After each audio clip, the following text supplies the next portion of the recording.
Okay, it's Mark, and it's time to start our live show for, let's see, what's today? It is May the 24th, Wednesday, 2017. So, another Wednesday, and so let me let me get rid of this first. Get rid of welcome screen, put the web camera back on. Alright. So, welcome to the show, everybody. My name is Mark, and so I've been working on this project, which is it is a short film, and so we've been working on it every week for several weeks. Let me pop my chat out here as well. Doing good, Janet. Hopefully you're doing good too. Hopefully everybody's having a good week. Okay, I'm gonna put my chat here. Yeah, can't do that. Shrink it down a bit. All right, so Let me also make sure that my microphone can hear me. It looks like it can. I'm gonna move it on my desk, I think, though. Okay. Just so you guys can hear me better. All right. So on my desk here, before the show, what I did was I took the mold that we made previously. Hey, Lego Nerd, welcome back. So we got our mold, which is silicone, and we used our Rebound 25 from Smooth On. And that's just something that I've been using for molds for my customers for professional jobs. And so I had some extra, and I used it, and it's working out great. So we have our original king head sculpture here. And what I did was I made the mold, which you guys saw me do previously on one of our shows. And so here is the result. Hey, Justin. Welcome to the show. So anyway, I've cast five of the king heads here.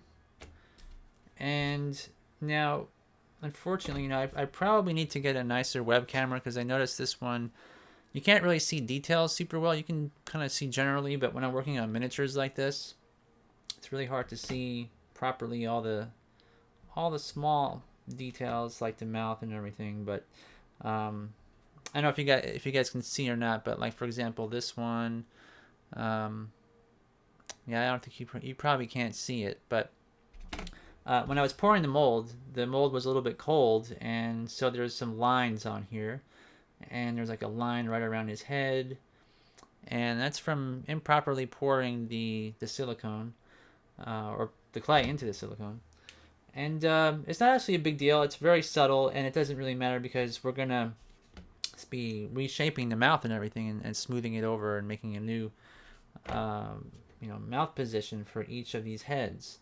Now I don't have enough heads here to make all of them, but I don't think I have enough time in an hour to do all these tonight. So I've also poured some of these, which are the second mother character, and so we made a mold of her face, and I cast several of those.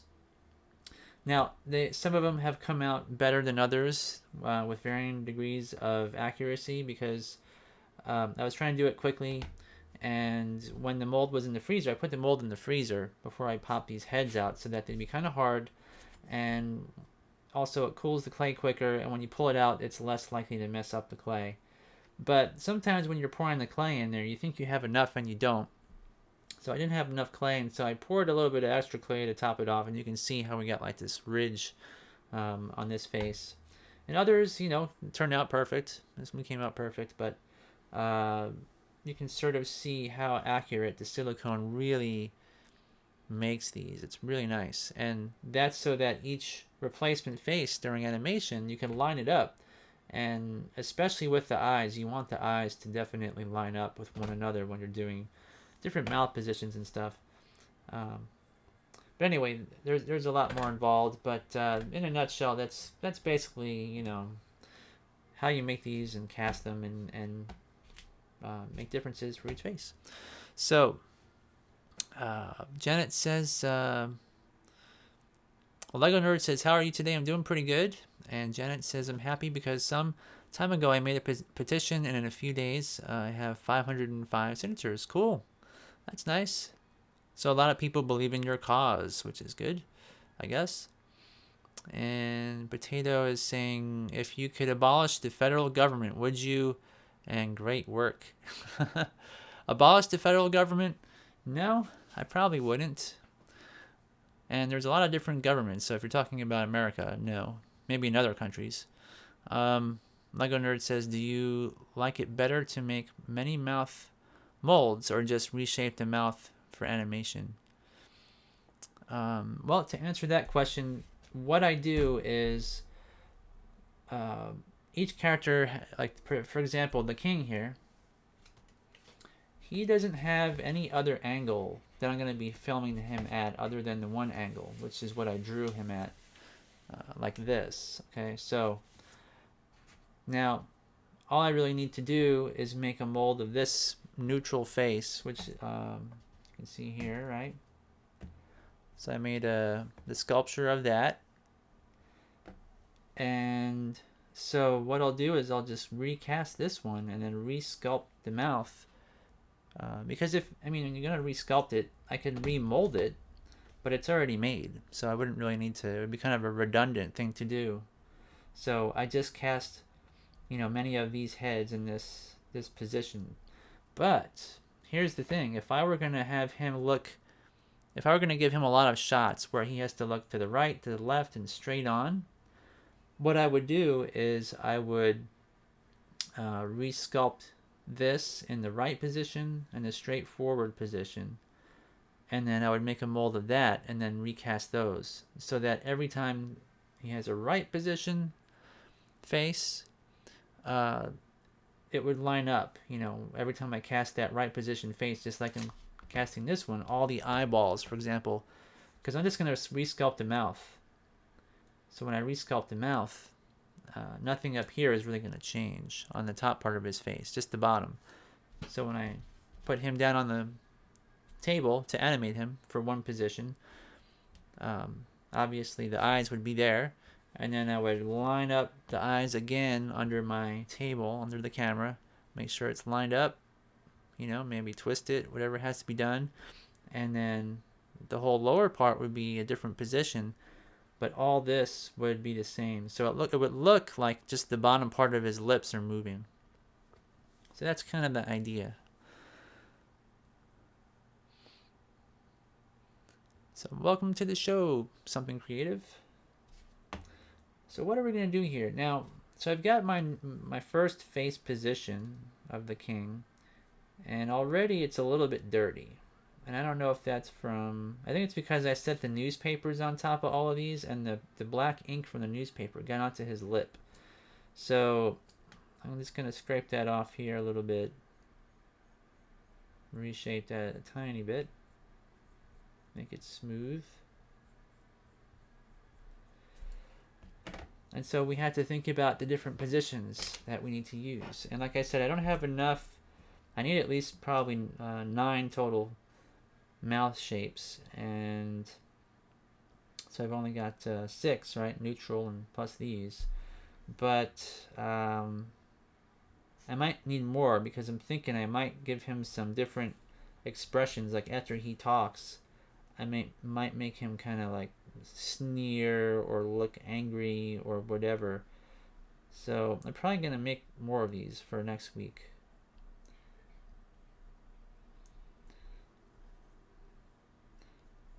So I think I really need to get a better web camera so you guys can see better what I'm doing, because I know it's probably doesn't look like I'm doing anything on the camera here. I could probably zoom in though. Let me try to zoom in a little bit. Hey Mark, welcome to the show. So I'm gonna try my best here to do this. I know that sometimes let's see, configure video. Here we are. Zoom in. Hopefully it works. That might be too close. Let me zoom out just a bit. All right, that's probably a bit better.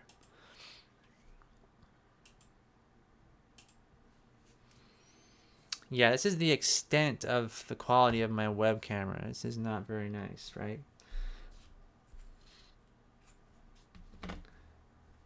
So what shapes? Now he's gonna say stuff, and he's gonna be yelling. He's gonna be one of these angry kings, and he's very controlling. He wants to control everything. He wants to make sure that he has his way. So every expression has to be somewhat angry. Kind of like a Hitler character or something. So I think we'll start with this one. This face here has a line around it. So what I want to do here is I want to probably going to extend the bottom a bit.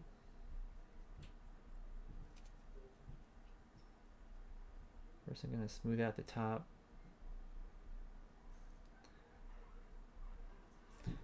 And so if his mouth moves down, all of this has to come down as well. So I think I'm going to do the ah, like an ah shape. And now his teeth are going to move down too. So I'm going to take these little impressions of his teeth off. And then sculpt the mouth a bit.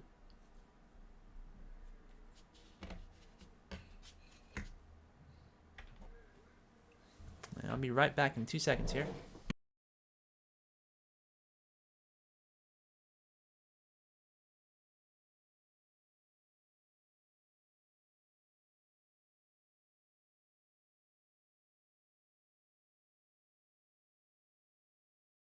So my son is off of school, out of school. So normally he would go to sleep right now, but now he's awake.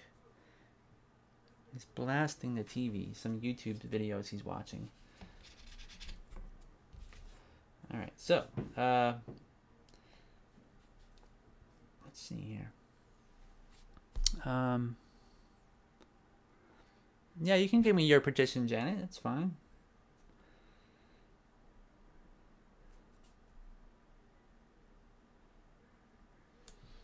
And let's see. And hey, Hoser Lou, welcome back. And Dave, welcome to the show. He says, I've been working on a lot of Dynamation style puppets, trying to get something done for this summer. Love the podcast. Oh, cool. Dynamation's awesome. If you can do that, that's great.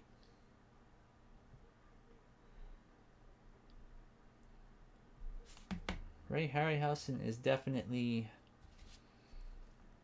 it's sad that he's gone already, but his work definitely lives on for sure. And it's cool that he still inspires everybody, even to this day. And I know Phil Tippett is getting a little bit old, but he's still around. And I don't know if you guys have seen the new Mad God that he's working on. I think I posted a link on our fan page. But Phil Tippett, he tries to. He's somewhat rebellious right now against the Hollywood system because he worked in it for so many years, and everything is very, very structured and strict. And if you watch some of there's like a tested on if you go to YouTube, search for tested Phil Tippett, and what you'll find is that he'll kind of talk about man, my son is blasting that TV. But he'll talk about how the system is so restrictive. And the Mad God series, there's not really much of a story. It's just he's like, whatever comes in my head, I'm just gonna like facilitate it and make it, and just kind of go with the flow and not try to structure it too much. And that each Mad God video is like a different portal to a different dimension.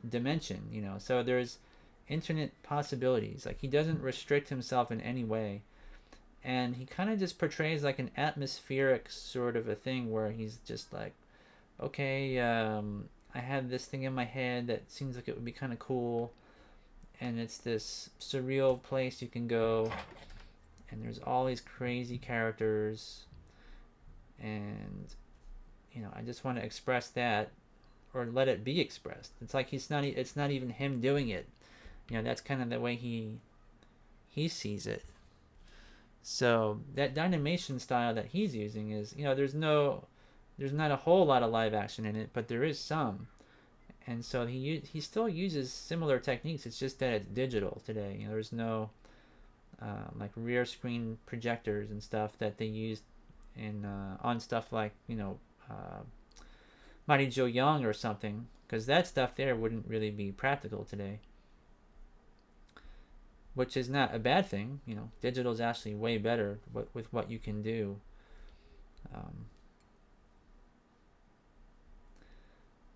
Alright, so now this mouth I think is okay. But I think the next one I want to extend his mouth even further down. I think that this would be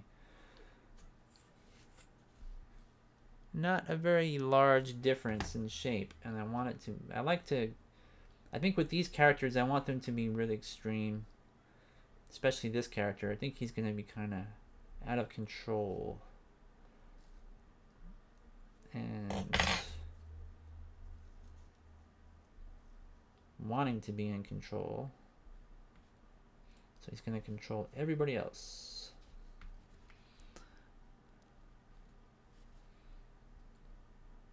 So Dave,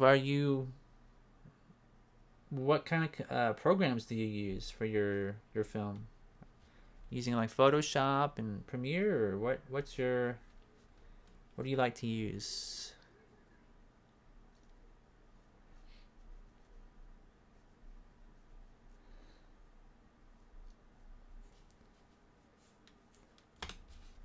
Right, so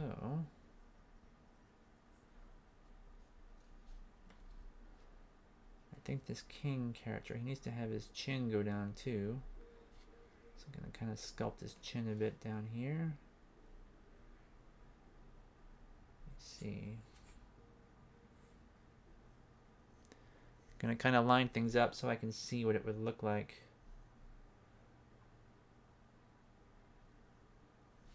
That's probably enough clay.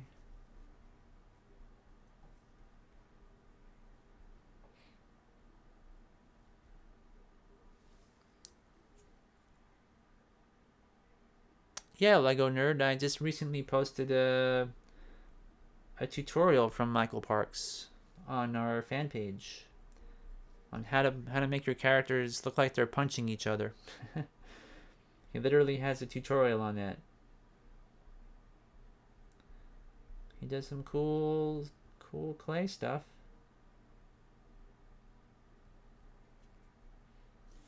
I think he has a background not just clay but other forms of stop motion too.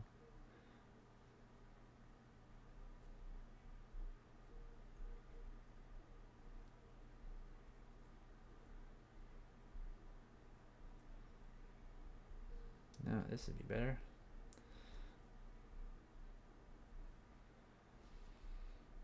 See, I didn't draw up any mouth positions in Krita. I thought it might be a good idea to do that, but I'm just going to kind of sculpt each one of these and see what looks good and see what doesn't look good. I think this is a good shape like that. Kind of angry as he's yapping away here.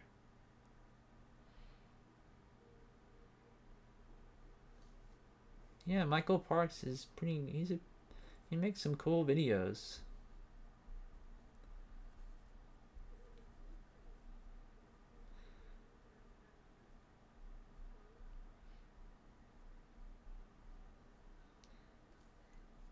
I think I'm gonna also pop his upper lip out slightly.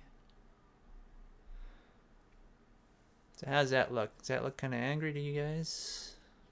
I think that's pretty angry looking.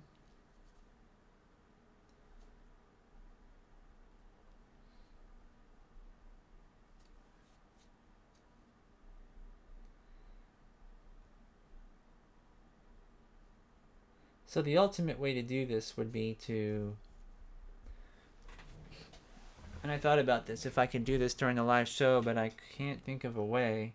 But that would be to use something like Stop Motion Pro and have a web camera like I have here, or a better camera probably, like my DSLR would be nice, but have it shooting downward on top of these things as I'm sculpting them, and then swap them out and see how it looks animated.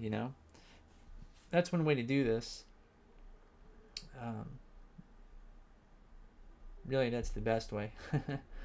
But we're just going to use our eye and hope for the best.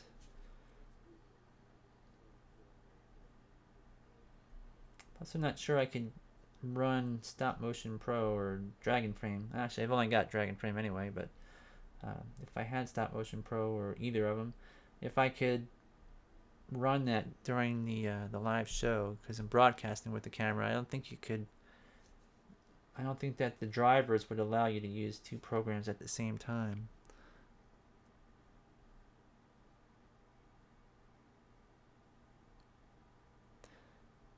Hey, what's going on? It's not much, just sculpting some more stuff here. Making new characters. Sculpting and talking and... Let's see. So I've got this brush, and if you guys have seen me do this before, this here is a something I got in a CD holder. It's like a foam washer of some kind, and this was an Easter egg shell from Easter, plastic one, and then it's gonna take some alcohol and put it in here. I probably don't need that much. I'll just dip my brush in here,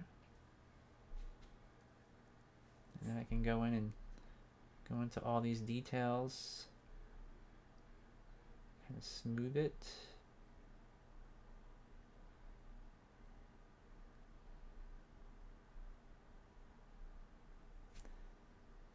Now I like to use mineral oil for this as well, which I have in the garage. Mineral oil really gives it a better finish, I think, than alcohol, but since I have it on my desk, that's what I'm using. But you can get in there with your brush, and the bristles will kind of get in and drag the surface around slightly and smooth out all those little tool marks.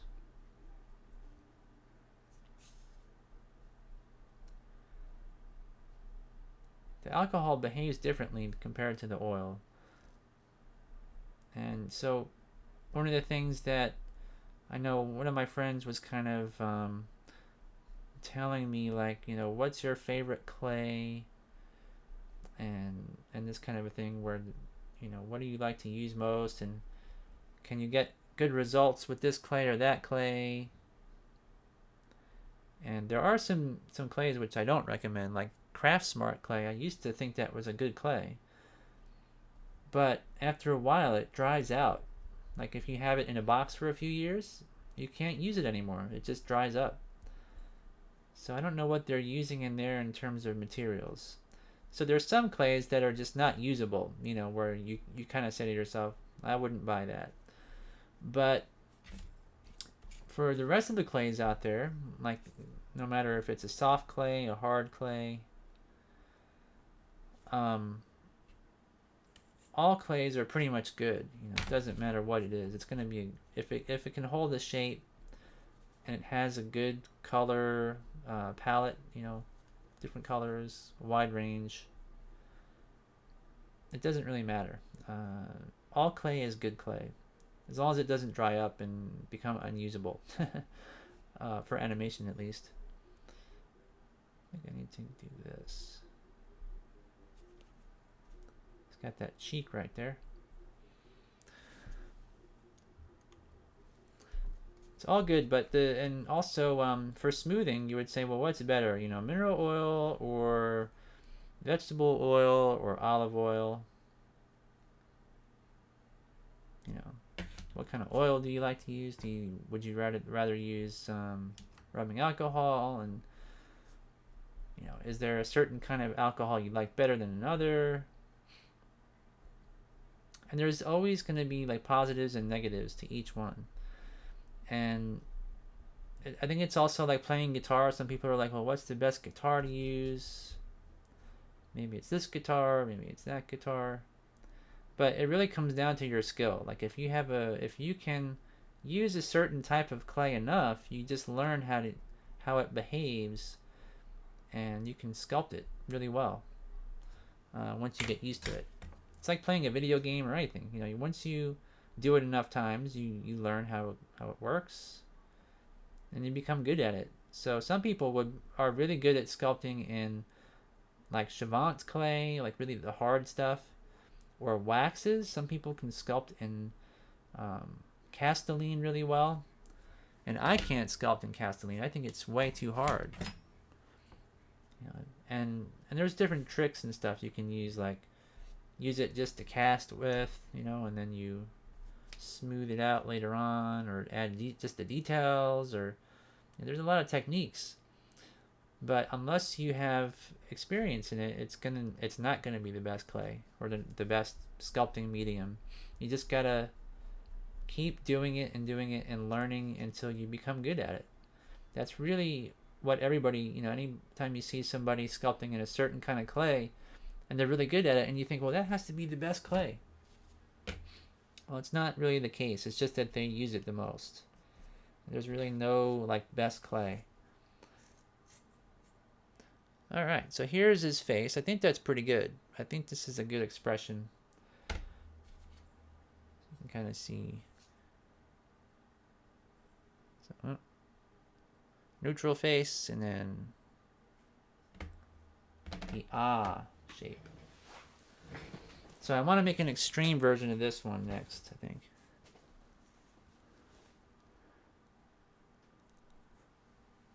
So, what brand of paintbrush is that, and is it good? This, it's just a junky one. It's like almost like a throwaway brush that I got from Michael's craft store. They sell these in a pack for, like $5 for maybe 15 different brushes. And the only thing you have to look for in a brush is to make sure that it's not too soft and it's not too stiff. So, and also that the bristles aren't super long or super short. If it's super short, it's going to be really stiff, and if it's super long, it's not stiff enough. So just a medium sort of brush like this, and you can, if you put it next to your sculpture, you want to make sure it can get into the cracks, and fit into where it needs to go. Like if you had a super fat one, I couldn't get it in here like this. So that's pretty much it. You don't want to spend a lot of money on these either. Like if you go to a place and they sell paintbrushes, sometimes the paintbrushes can be like $10 a piece, made from things like some strange animal hair that's rare, and they'll just charge a ton of money for that stuff. So you don't want to really spend a lot. And you can see how this paintbrush is getting, I don't know if you can tell, but it's sort of flanged out, and it's got the clay in it and stuff. So you're gonna ruin it anyway. So you don't want to spend a ton of money.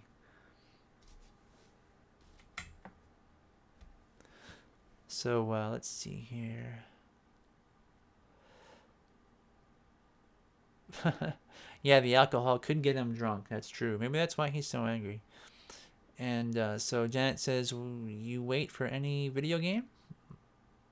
Last time I liked to watch gameplay from Prey.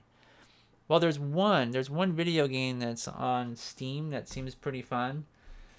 If you want to waste a lot of time, it's what is it called?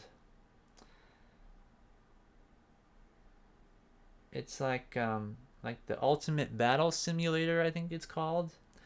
And what you do is they give you a map, and the map itself is either a castle or a hillside, things like that. Just basic places you can go. And what you do is you block out 2 different areas, one area for zombies and one area for soldiers, and you can have literally 100,000 characters fighting each other to the death. It's crazy what they can do now with video games, the amount of characters you can put on there. And like I say, it's a cheap game, and you just you can just watch your characters kill each other. So I think it's kind of fun.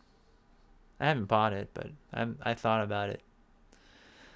And Dave says, using some weird program on my laptop for stop motion. Not sure of the name right now, but it works well enough for tests. may have to upgrade before doing the final animation. And I'll be using rear screen projection and built up sets with an aerial rig, going to try and use a Go Motion style rig to get some motion blur out of the puppets. Cool. So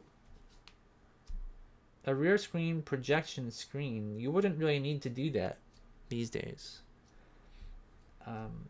Now, unless you're trying to be like a purist about it, if you want to really do it the old-fashioned way, which some people do, and it looks cool, but you can just get like a gigantic TV monitor, like go to a pawn shop or someplace and just get a really gigantic screen and use that to display an image behind your characters. Sometimes that works.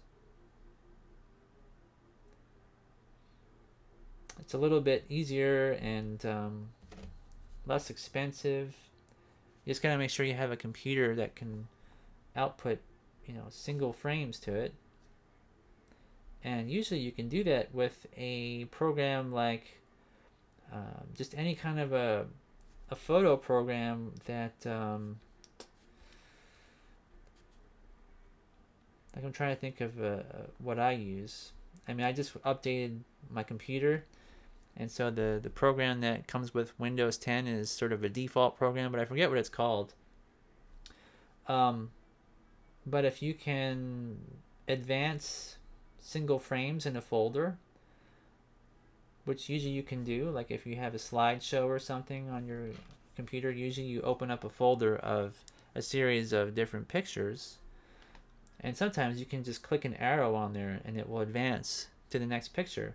So if you put all your pictures in order in one folder, that you've broken down, or maybe you have a live action video that you want to put behind there. Sometimes if you use like a QuickTime player, you can just advance it by clicking the right button, one frame. So you can do that. You can use single images. It's a lot more simple and easier than the old-fashioned way. The old-fashioned way is really hard and expensive.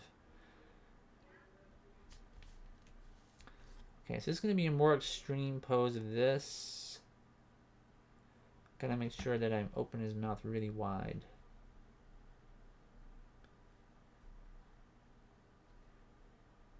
He's gonna be barking out some orders.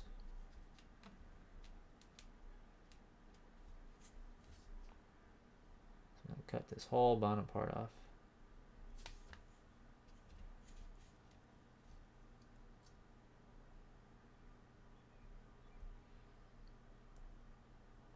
So as I said before with these characters here, I'm not going to be adjusting the upper part of his eyes and stuff so much, so that each one will line up properly.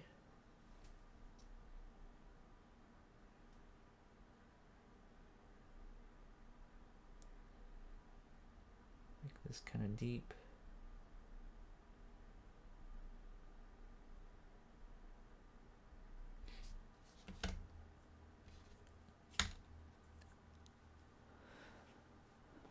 Hey Webster, welcome to the show.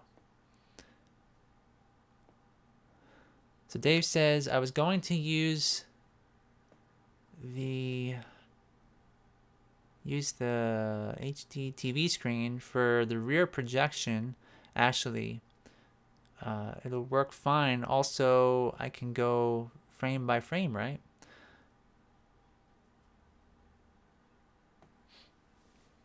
Yeah, you could, definitely. I mean, like I said, just put all your files in one folder.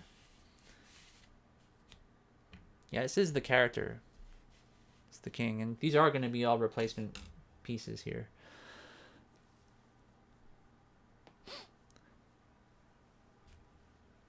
Yeah, I mean, definitely go with the HD TV screen. That would be the best way to do it.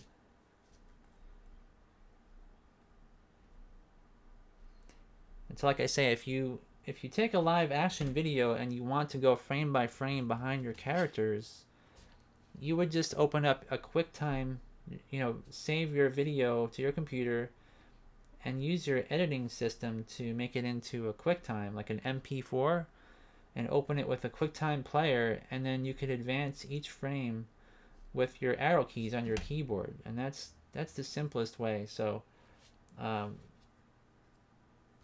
like if you're using Dragon Frame or something like that, you know, you'd have to switch between your two screens. Like, I mean, you either have to have two computers, or you need like a video card that can output to two monitors. A lot of you know, the upper end PC graphics cards, like from Nvidia, you know, those are the kind of things you'd have to look at. But it's not that expensive to do anymore. I mean, some of these graphics cards are really cheap now. You know, capable ones. In fact, I have one that I'm going to be selling on eBay one of these days here. I've got an old one, but it still works great. Let's see here. Oops. How's that going to look?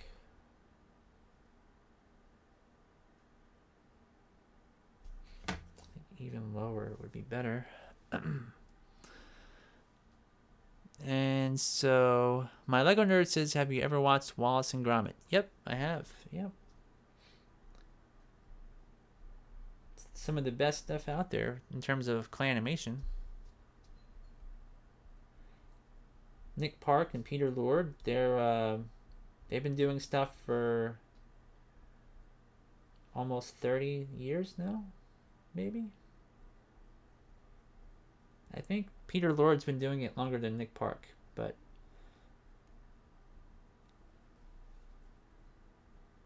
let's see here. This might be good. Line is up. So something like that would probably be nice. Maybe a little bit up more here.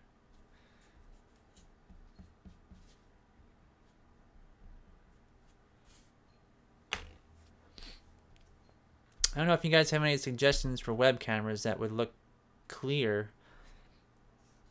The one that I'm using here is kind of old. So I'm thinking probably really soon I want to buy another one, but I'm not sure what type. Like, I think web cameras aren't usually used for close-ups like this, but I'm sure there's got to be one that works really well.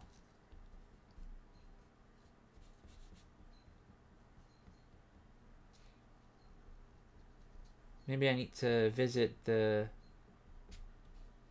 know a lot of brick filmers, you know, Lego stop motion animators, probably have a preference for a good web camera, one that can see stuff, you know, in detail up close like this. Unless maybe I'm just not setting my camera up properly here.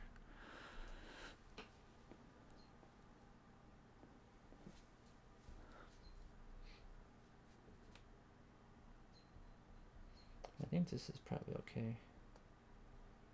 Let's see.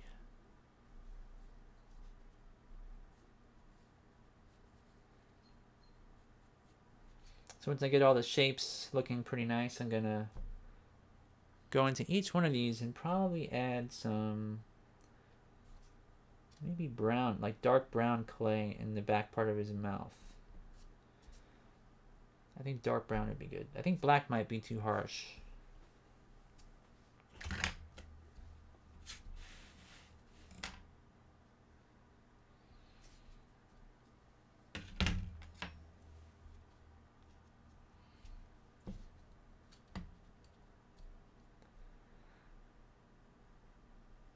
See, so Hoser Lou says that Logitech makes a good web camera. Actually, that's what I'm using. It's a Logitech. It's I don't know what kind it is. It's got a Carl Zeiss lens, which you would think would be really nice.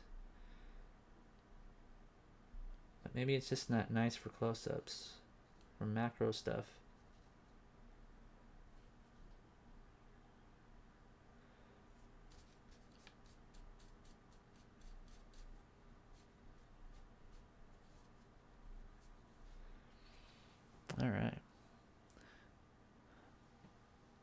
And Animatos is asking Webster. He's asking, do you think animators nowadays are sometimes what the movies are about, and they don't get enough recognition for their efforts? And he says that question is relative. You know, my techniques are conservative yet experimental on innovative, but basing myself in the green screen protest. There was? Oh.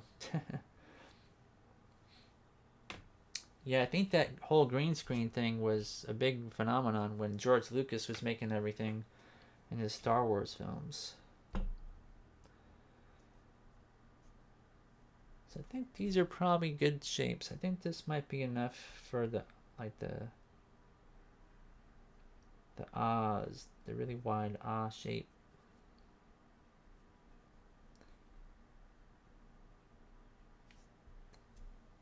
So I think the next one I'm gonna do might be the O.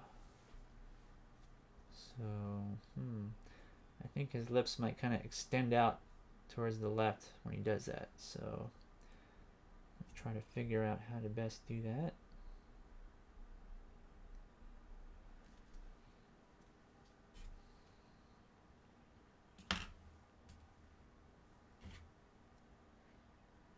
Let's see. Oh, where's my paper towels? Do I have paper towels?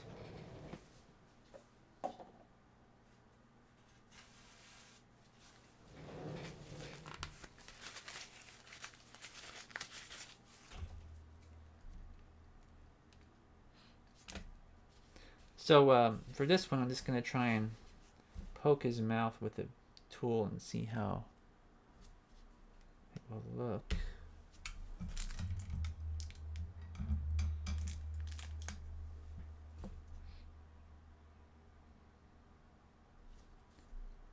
The question is, how far forward do I want it and how high?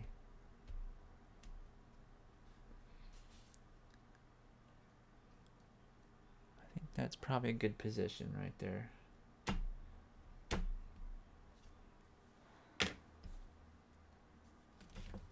So his lower lips are kind of fat, so I'm going to kind of scrunch them up, I think, towards here.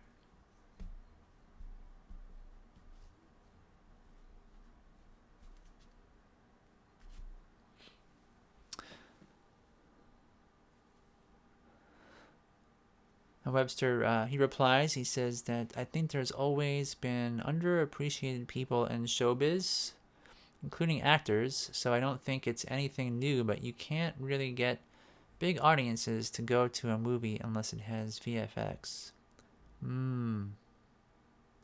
So we're essential, but regarded as expensive by the studios in some ways. Yeah, I think there's a video out there like of Martin Scorsese talking about how the old ways of making films are on the way out, which is unfortunate.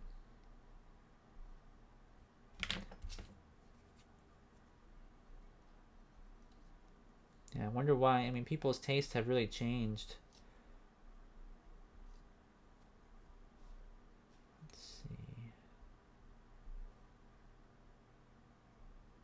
And it's kind of like a self-created thing where we try to advance always in our abilities, and then when you see the old ways, it just doesn't seem right. Like if you look at what is it, some of the first CG that was done, I guess it was done by ILM, and I think like was it the first full character in CGI that was supposed to look realistic was, I think, like Jabba the Hutt. I think George Lucas found some old footage of a guy that used to play as Jabba the Hutt, like a British actor, and he talks to Harrison Ford, Han Solo, at the Millennium Falcon or whatever, and And so they like replaced the live actor with the CG model of Jabba the Hutt. And if you look at it today, I mean, even back then it looked kind of bizarre, but especially when they had like Han Solo walks over his big tail, and they like cut him out in Photoshop or something, and then added some motion blur as he steps over his tail. It looks really strange, but we've advanced so much that it just looks like total junk nowadays. If with to your eyes, it really pops out. And I find that even the good CG nowadays is really obvious. Like there's a trailer for the latest Planet of the Apes, and it's got Woody Harrelson in there as one of the main actors. I don't think he really plays the part of a general. I mean, he smoked so much pot, in his life that he sort of has that stoner, I don't know, persona to him, like someone that's not very, how can I put it, disciplined, like a drill sergeant would be, I guess. So they got him in there, and there's like this whole extended. And another thing that bugs me is like, why does Hollywood release an extended trailer that's like 10 minutes long and tells the whole story? I don't know if you guys noticed that. Like, I don't know what they're trying to do, but some of the decisions are just, they're not so nice.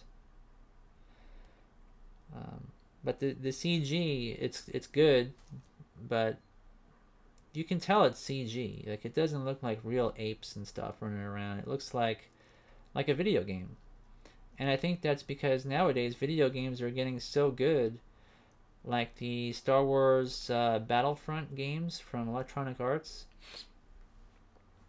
I mean, it's not hyper real. You can tell it's fake, but your brain sort of processes what the advancements in video games, and it processes what you're seeing on a screen, and you compare the two, even just subconsciously, and it just makes the good stuff look like a video game. I don't know, there's some weird stuff, psychological things that go on with watching films.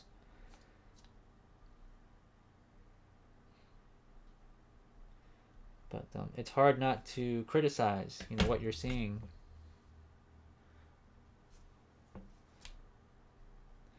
Alright, so we got this ooh shape. I'm not sure if his lips are going to be fat enough here. I'm going to have to put these side by side and sort of see what it looks like. Let's see.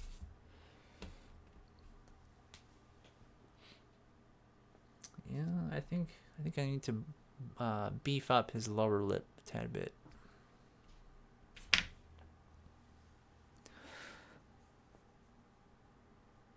Let's see here.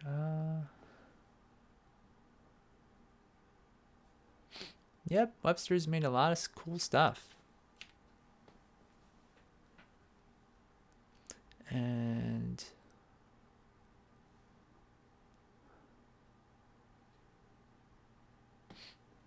yeah, I think Webster was working on some clay stuff of his own recently. Some like a Katy Perry video thing for Amazon. I don't know if he's still around. Maybe he'll tell you guys. Oh, I guess he is.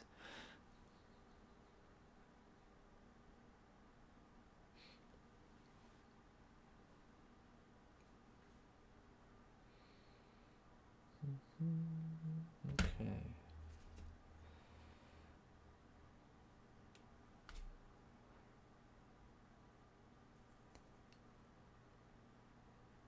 Yeah, I think that this fatter lower lip that I'm working on, you guys, maybe you can see that. I think that's gonna look better.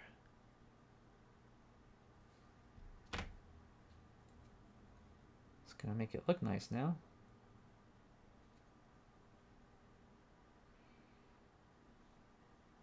Something like this.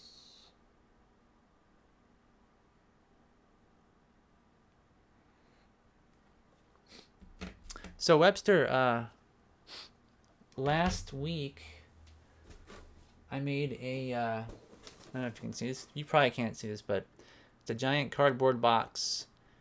And I put these shelves in there, just like what Bruce Bickford does. So I showed everybody how to make a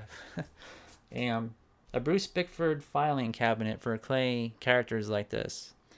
And all these characters are going to go in there. It's got little removable cardboard shells in there.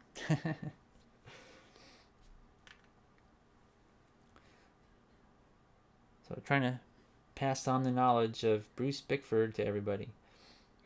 Because I'm not sure if so many people know about his work. But it was fun to do that last week. It was just, a really simple thing, but it's important to be kind of organized when you're making a lot of replacement faces like this.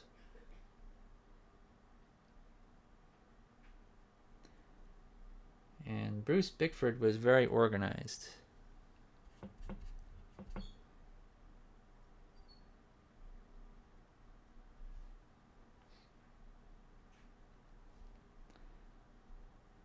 we got some lips now. Let's see if I like that.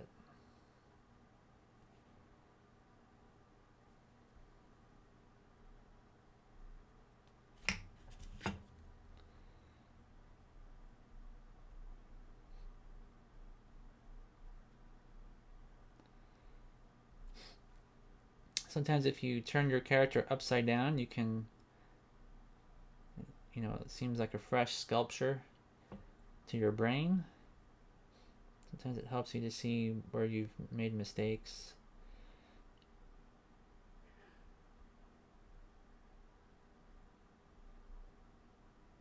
I think that looks pretty nice.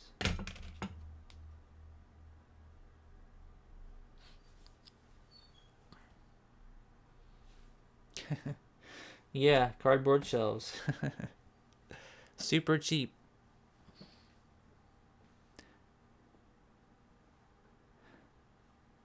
And check out Beelzebub, blah. And yeah, Webster says the Katy Perry piece was for MTV's Greatest Party Story Show. That's right. So I wasn't really sure if that was funded by MTV or Amazon. I don't really know how that works. I know like Netflix, if it's on Netflix, they usually have some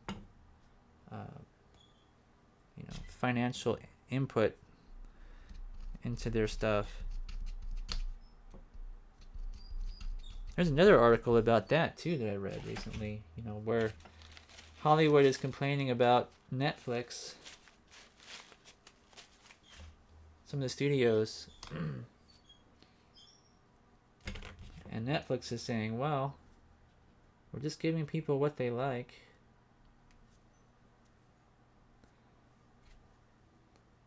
Alright, so this looks...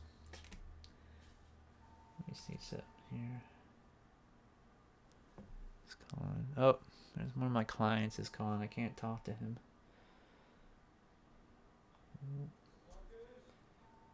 Yeah.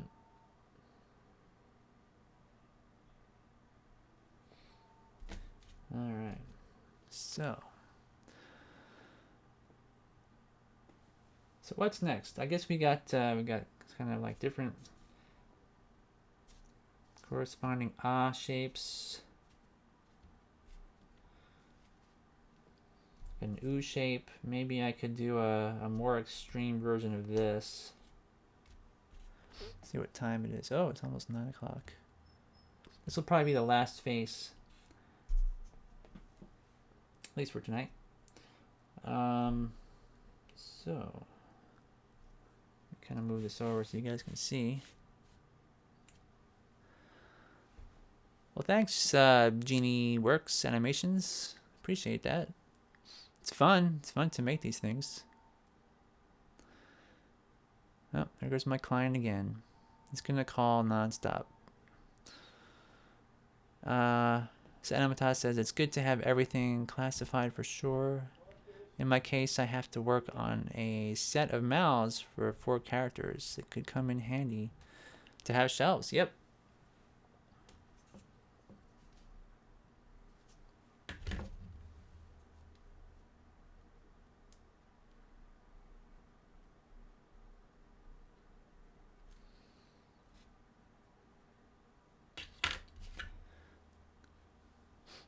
And Lego Nerd says, Mark, if you could go anywhere in the world, where would you go and why?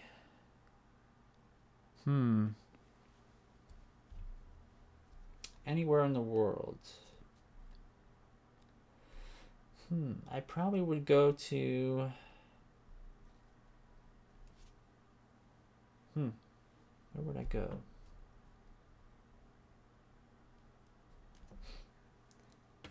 Well, I might go to, like, I think Tibet would be fun. Just to see what it looks like and see the culture before they basically destroy it. China's kind of destroying that place. So for the purposes of, you know, seeing something before it's gone, maybe Tibet. See the mountains out there? The mountains are supposed to be really beautiful. So it's... I've never seen... I've seen mountains from airplanes, you know.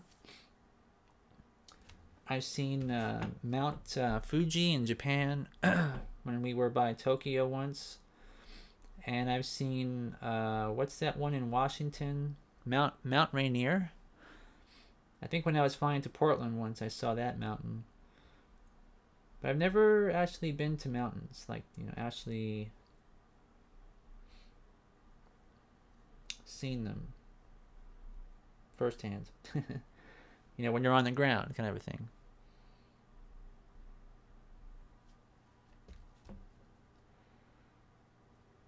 Let's see. But I would do that, and probably some sort of like desolate island in the middle of the ocean, all by myself. That's another thing. Like, I'm constantly on a computer. I'm constantly working. So if I can just unwind for about maybe a week, I would like that. Someplace with an ocean that's nice and clear. Not too hot.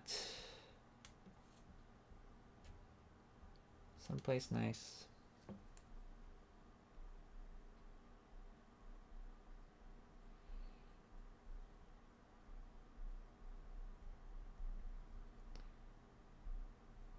Okay, so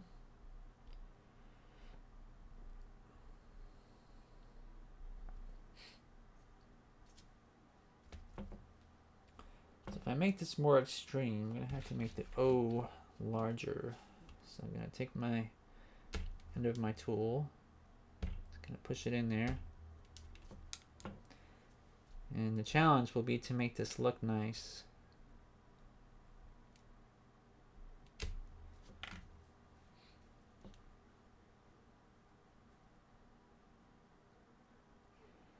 And again, I need to make that lower lip kind of fat. And I need to blend it into his face too, so add some more clay here. To the side. This.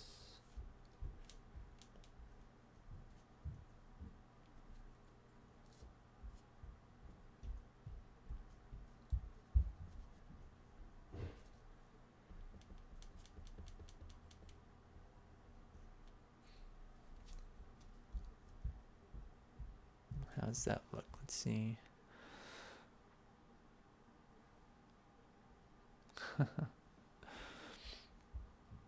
So Anamata says, I think it's not the same to have textures generated by a computer that for them to actually be there.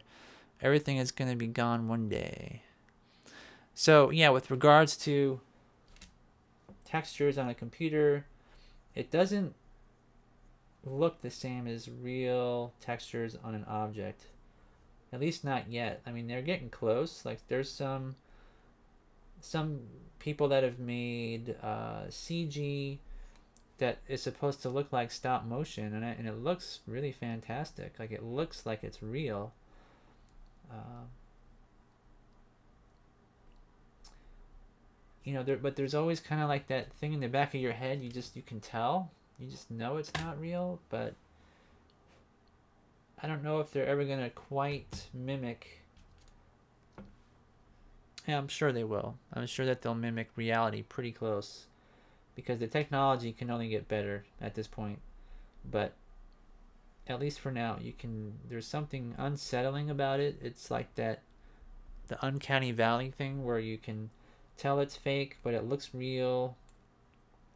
So when you see like the Rogue One Star Wars film, and you see Carrie Fisher that they've recreated as a CG character, it's like a hybrid. It's like the eyes of a real living actress, and then CG, which is used for like the face and the nose and the forehead kind of a thing. Like, they blend it, like they know that it doesn't look 100%, so they still had to stick in real elements in there, you know. And who's that character? Grand Moff Tarkin, like the guy that's um, gets mad at director Krennic, and what does he do? He ends up shooting the. I don't know if you guys noticed in Rogue One, like the Death Star shoots at Krennic, or it shoots at the place where they're at, but it goes through Krennic at the top of that satellite dish place that they're at. But the character that initiated that is CG, and you can just, look that up on Google sometime. It's as good as you can get, and I've tried to use ZBrush recently and to replicate what they do in terms of coloring a digital face and all, just because I was curious of the process. And you have to use several different programs, it turns out, to do that. And some people that that collect a lot of buy a lot of these programs are able to render stuff a certain way and get like skin textures and skin pores and wrinkles and hair and all that, and it looks pretty cool.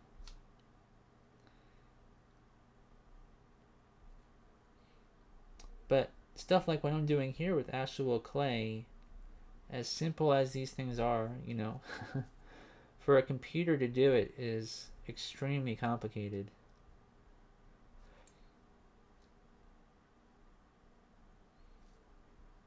And the amount of steps, like if I were trying to, if I had to do this in CG and make it look exactly like this, it's just too much effort. It's like, just do it for real.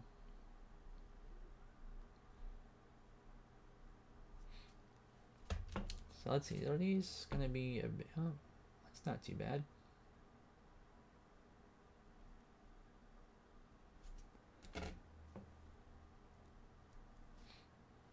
Except I think I want to make this one a little bit larger. I think angling that as well. I need to angle this hole in there like this.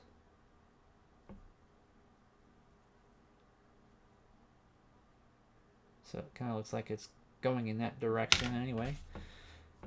I'm trying to fool the camera that way, like this.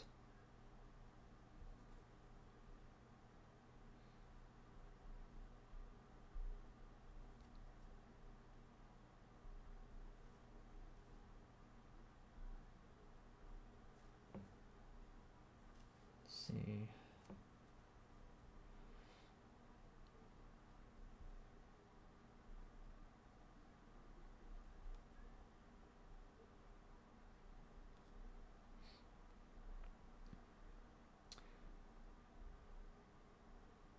John Ashley was really good at doing this exact sort of expression, and he told me, or taught me how to do it once, where you take one of your tools, and I have one, but I don't have it here. on my desk. I don't know where I put that. Anyway, it's just a point. It's kind of like a pencil point. Stick it in there. Doesn't really work with the pencil though.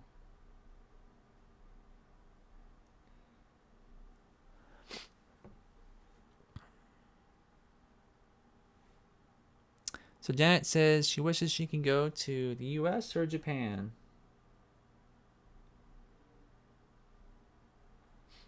Yeah. There's some good places in America. I mean, it's an interesting place.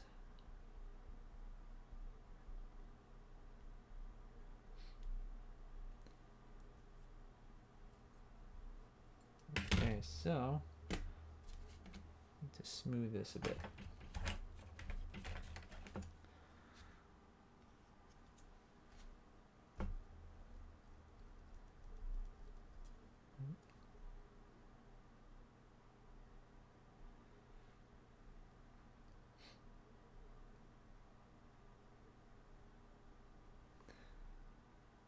Yeah, I think mineral oil sometimes, I'm just used to using it, so when I use alcohol, it's not as nice for me, but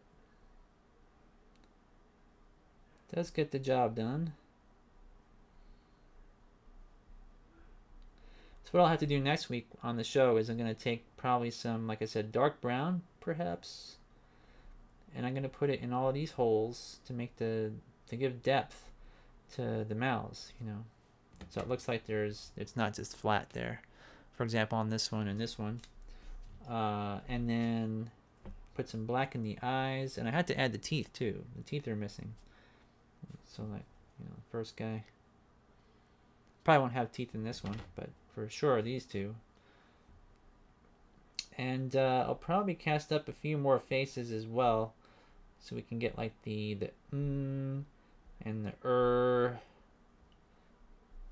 There's always different shapes that are.